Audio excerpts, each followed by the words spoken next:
Good evening. I hope all had a fantastic day.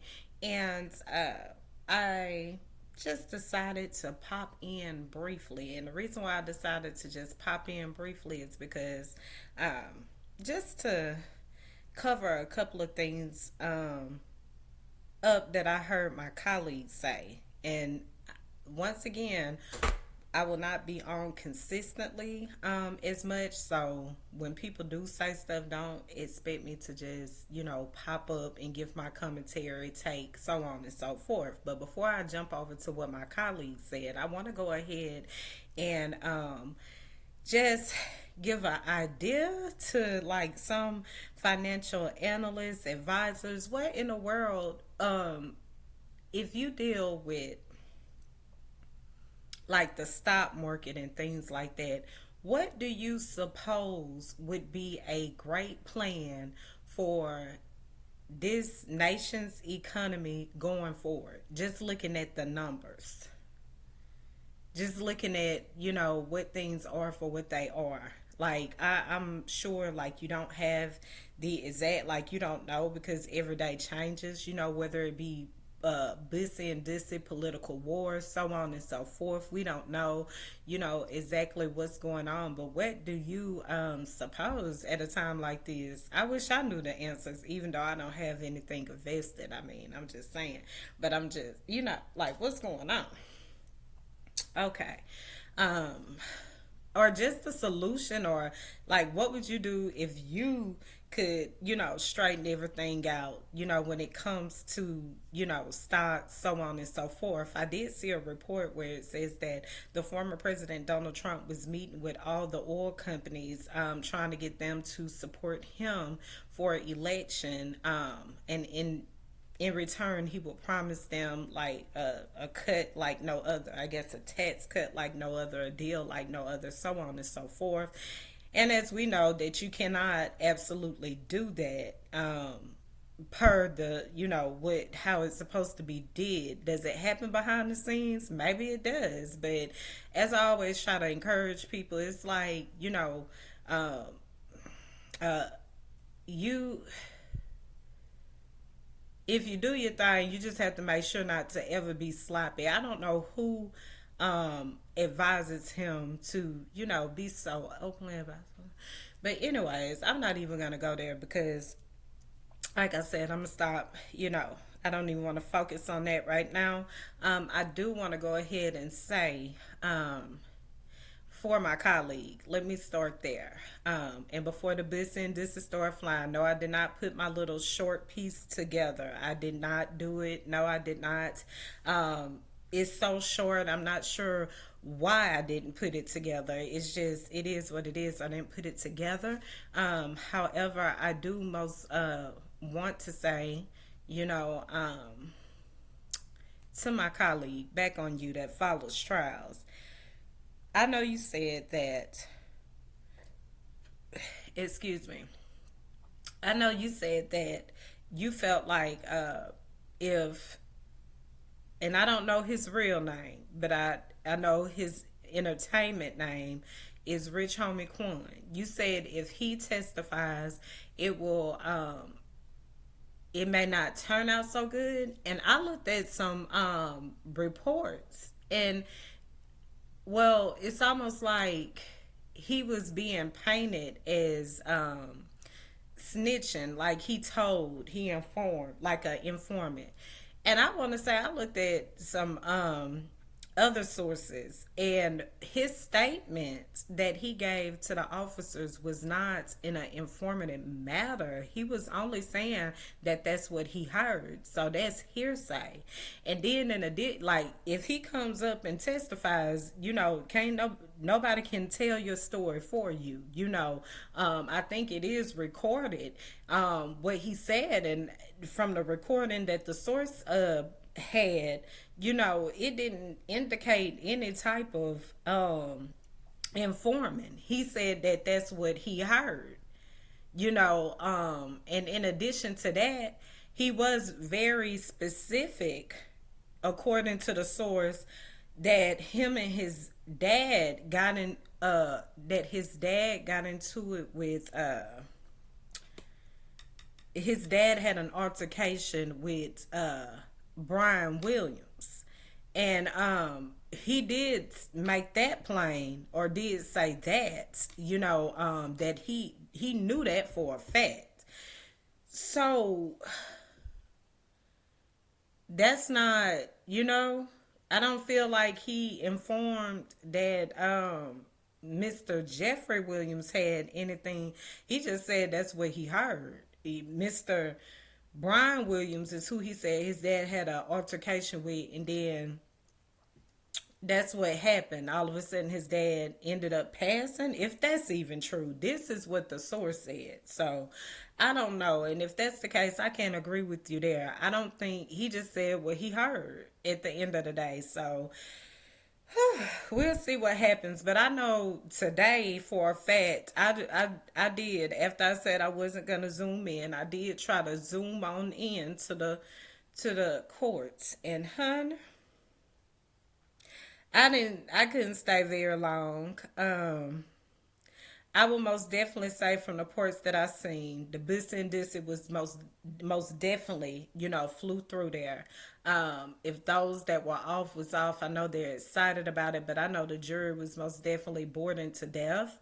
Um, for the witness that they called up, they said that the solar panels that they had was or they reclassified. The solar panels that they reclassified was on Friday was for today's purposes. This is where I logged off at, because they said it was for today's purposes. Then Miss D.A. Love, she had an outrage, or she had a concern about a date being shown that Mr. Steele was using for demonstrative. Mr. Steele was going to use something as a demonstrative, uh, and they didn't want the date to show on it. And then the defense ended up having to screenshot it so it wouldn't have a date on it. But what was so important about that date is what I want to know. If it had nothing to do with uh, evidence, and I know it's something petty. She did, because D.A. Love did notice it was something very petty.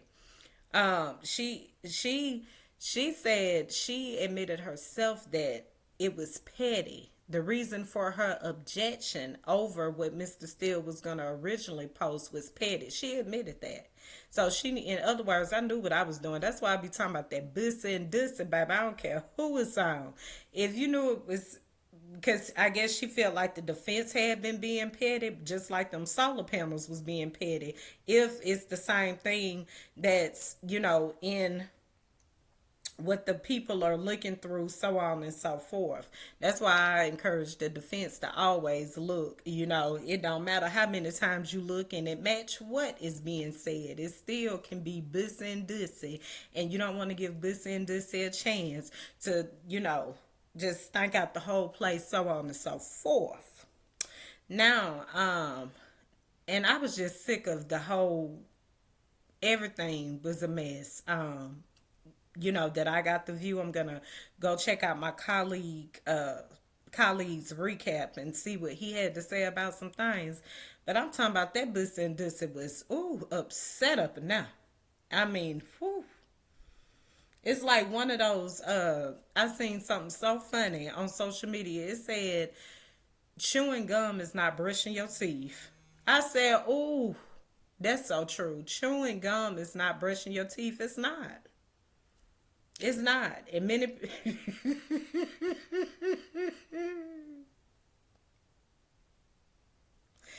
it's not. But and I don't know, uh, the purpose for the mother that lost her son, her being there. I felt like she didn't really have, in yes, and I do give condolences to her, so on and so forth. It's hard, remembering, reflecting on things like that when you know so on and so forth. But I just, I'm trying to see her reasoning for being for coming there today was just to acknowledge that I guess her son and Mr. Williams was never friends. That they never, I guess, hung around each other, which there was evidence that they did music together.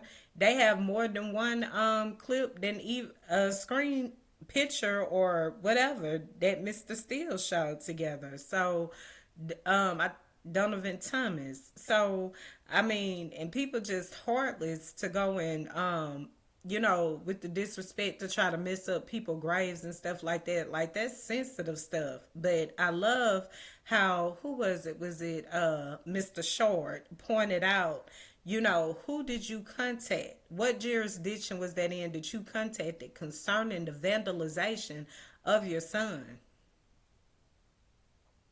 And then, and she said she contacted the cemetery. But this is my thing. This is my thing right here.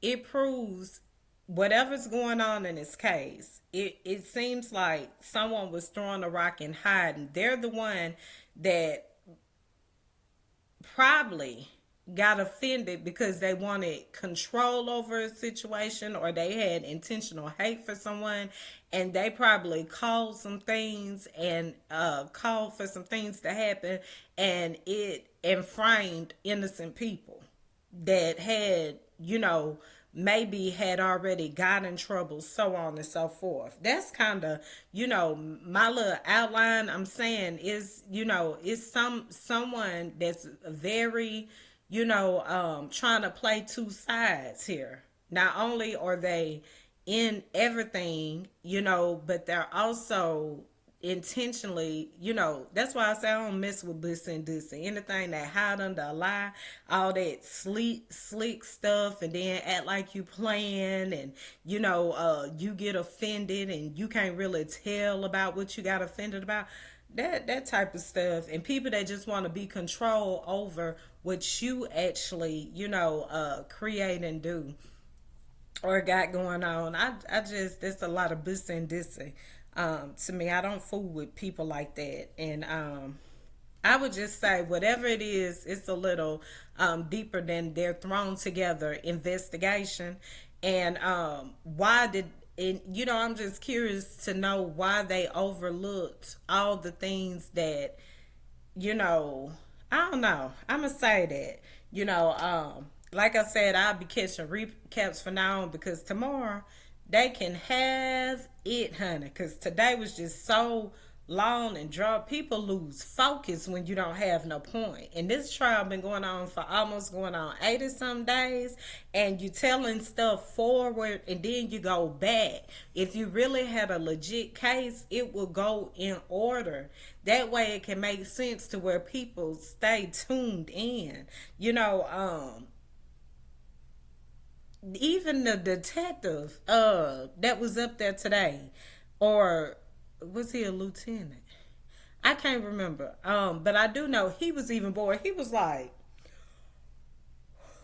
"Okay, so Ann, yeah, I skimmed over this little page report. I looked at it briefly. It ain't nothing to it.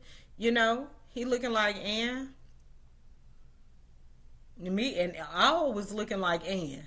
Shoot, he was up there yawning, getting tired. Like, you called me in for this. You do not have a point.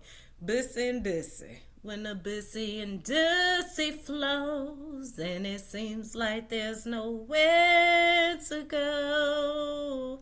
Just stay true and remember you're flyer than most. Oh, yeah.